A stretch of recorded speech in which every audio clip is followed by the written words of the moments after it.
नमस्कार, माझे नाव प्रणाली अकबर आहे. माझ्या शाळेचे नाव जिल्हा परिषद माधुरचा पानकरेर गाव.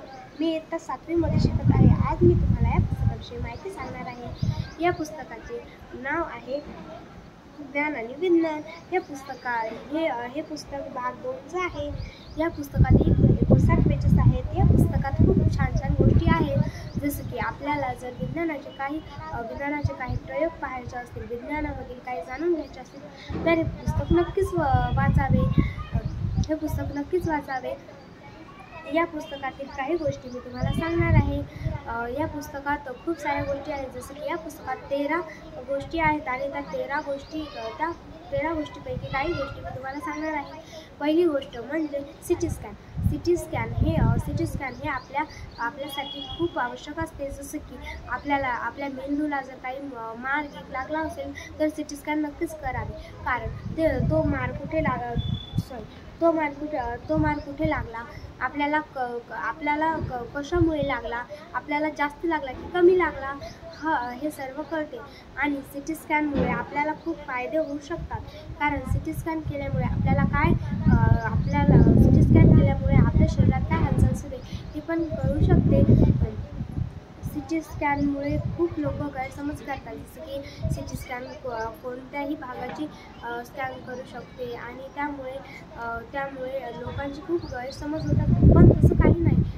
पण तसं काही नाही. सिटी स्कॅन हे आपल्या शरीरासाठी इतकं आवश्यक आहे की ते आपल्याला केलंच पाहिजे असं तर मला वाटते. सिटी स्कॅनचे काही उपयोग. सिटी स्कॅन केल्यामुळे आपल्या शरीरातील हालचाल, आपल्या शरीरात कुठे कशाची कमी आहे, आपल्या शरीराला काही कशाची शक्यता आहे की नाही, आपलं शरीर काही हालचाल करू शकते की नाही, हे आपल्याला सर्व सिटी स्कॅनमुळे कळते. सिटी स्कॅन आपल्या पोटाच्या भागाची, आपल्या हाताची, म्हणजे जसं की एखाद्या वेळेस खेळता आपला हात किंवा पाय मोडला, तर सिटी स्कॅन केल्यामुळे ते कुठे लागलं, काय झालं, कसा लागला, जास्त लागला की कमी लागला हे पण कळू शकते. सिटी स्कॅन हे आपल्याला इतकं कामी पडते की मोठे होऊन आपल्याला जर कुठे काही मोडले, हात मोडले तर ते खूप आपल्याला कामी पडते.